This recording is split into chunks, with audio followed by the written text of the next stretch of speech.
சொன்னான் நாகலோகம் போயிட்டு அந்த நாகஜோதி நான் எடுத்துட்டு வந்துக்கிறேன்னு சொன்னான். சொல்லிருக்கா? ஏய், அப்படிப்பட்ட நல்ல தூய உள்ளம் கொண்ட எங்கடா இருக்கும் அந்த புண்ணியவனை நான் இன்னும் வரேன். முண்டு குறுங்கைத்த வைத்தலிய அவன் என்னன்னு சொல்லுவான். ஐயா நாகஜோதி பொருளை நீங்களா கொண்டு வந்திருக்கிறீர்கள். என் கரத்தில் கொடுங்கள் ஐயா, என் கரத்தில் கொடுங்கள்.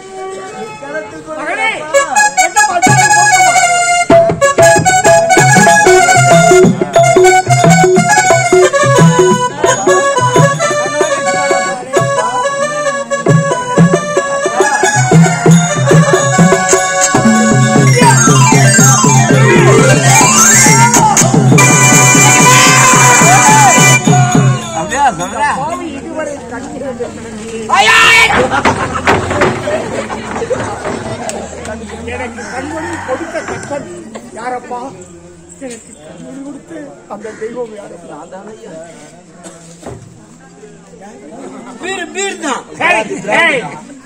எப்படி எனக்கு மீண்டும் கண்மொழி கிடைத்து விட்டது. ஆமாங்க, கண்மொழி கிடைத்தால் எனக்கு கண்மொழி கொடுப்பவர் எங்களை பார்த்து எவ்வளவு நாளா கேட்க மாட்டீங்க.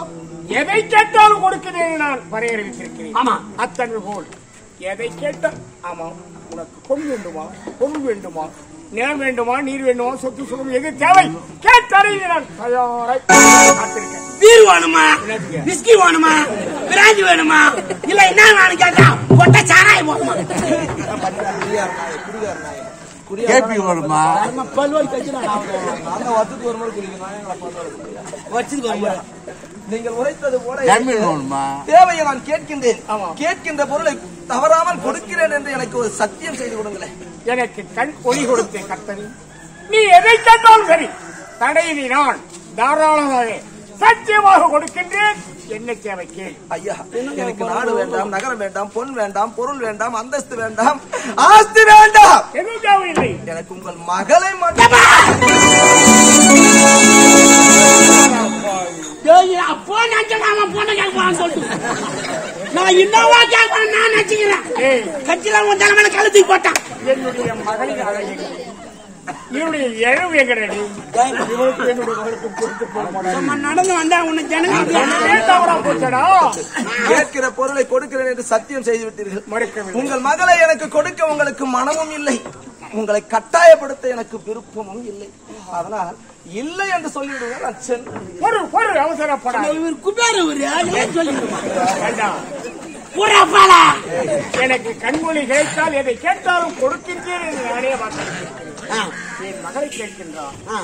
அப்படி இல்லை என்றால் கொடுக்கவில்லை என்றால் இந்த விஜயபுரி நாட்டின் மன்னன் சத்தியம் தவறிய பாவி என்று பலவிதமாக எண்ணி அவங்களாக ஏற்றுவார் பேசுவார். சரி அஜிமா, உன் மண்ணு கேட்டுக்கிறான். எத்தனை சாவரம் நாங்க கேட்பானோம். 10 சவரம் போட்டேன். சும்மா விரலம் கும்பல நீட்டாக்குதா? எந்த வேலை மாட்டுவா, எந்த வேலை மாட்டுவா?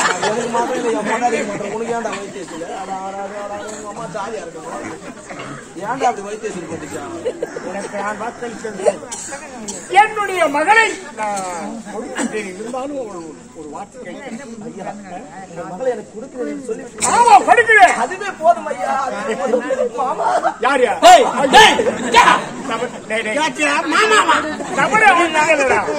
என் மகளை அவன் மனம் புரிந்து பொண்ணை கேட்டானே. இப்ப மாமா முறைய மாத்திட்டான்.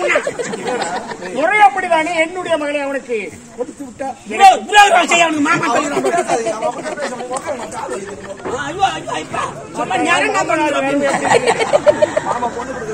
கொண்டு போய் ஐயோ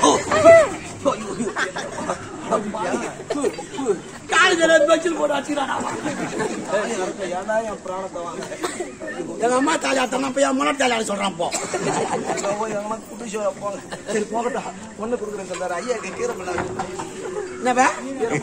ஈர போண்டாங்கண்ணா, காஞ்சி பொண்ணு போண்டாங்க வாங்கிக்கோ. ஹீரோ ஹோண்டா வண்டி வாங்கிட்டா உம்மால உட்கார வச்சு எப்படி சாட் பண்ணுவேன். அப்படியே அப்படியே கிளச்சி அப்படியே பிடிப்பேன்.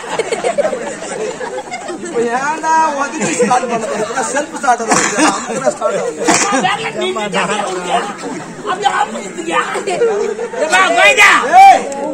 வண்டியில உட்கார வச்சு நீ ஓடி மண்ணு வச்சுக்கோ.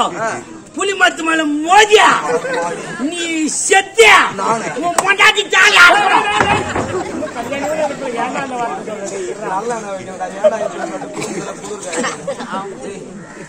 சரி அதெல்லாம் போகட்டும். இவ்வளவு பேசுறிய நான் ஒன்னும் சொன்னா உன் மானம் எல்லாம் போடுங்கன்னு பாக்குறேன். ஒண்ணும் நான் அப்படியே நிறுத்து போதும். நாளைக்கு இவெல்லாம் பணமாக வராது கம்மு.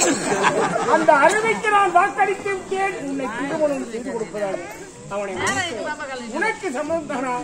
நான் யார் என்று விசாரிக்க சற்று பொறுங்கள். கிட்ட போவாத அவங்கிட்ட. ஐயா நீங்கள் யார்? உன் நாடு என்ன? உன் பெயர் என்ன? நான் உரைத்ததை கேட்டது போல் சொல்லுகின்றாயே.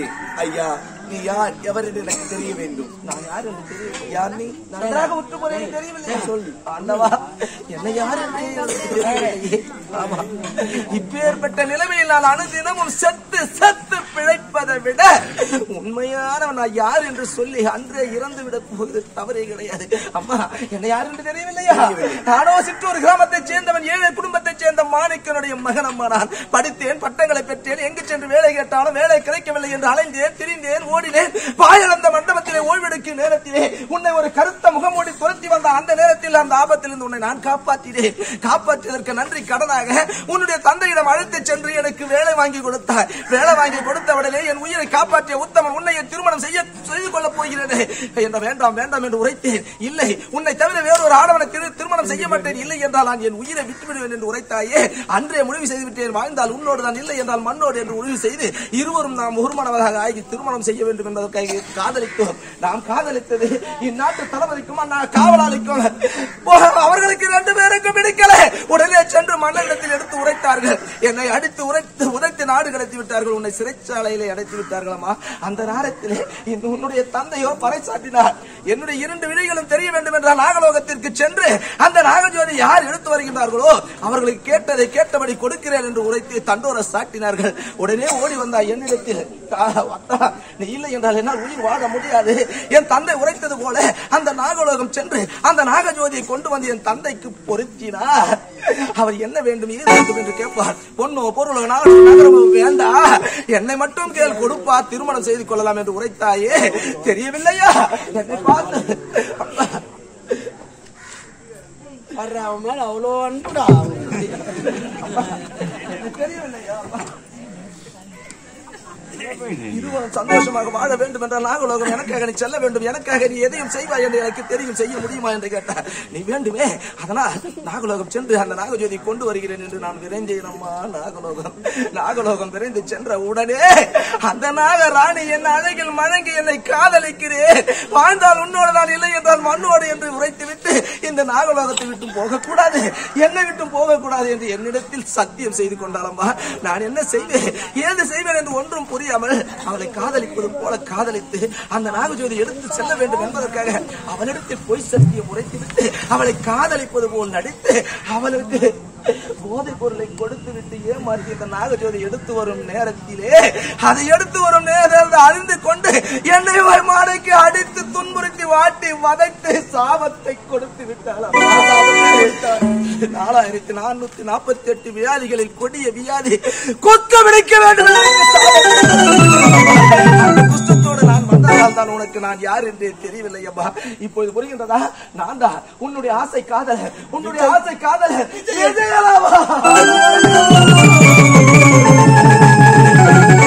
சாபத்தை கொடுத்தாலே கத்தினேன், கதறினேன், அழுது வாழ வேண்டிய வயதில் எனக்கு இப்பேற்பட்ட சாபத்தை கொடுத்து விட்டீர்களே.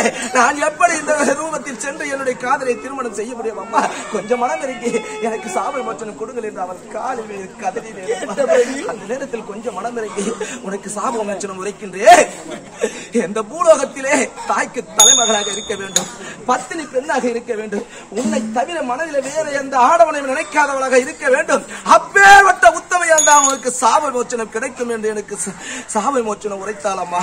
அது மட்டுமா பூலோகம் சென்று உனக்கு சாப மோச்சனம் கொடுத்தேன் என்று ஆணவத்தோடு ஆடக்கூடாது. நான் தான் விஜயன் என்று நீ யாரிடத்திலாவது உரைத்தால் அப்பொழுது 5 தலை நாகமாக வந்து அதை கொத்தி சாகடித்து விடுவேன் என்று உரைக்கிறார்.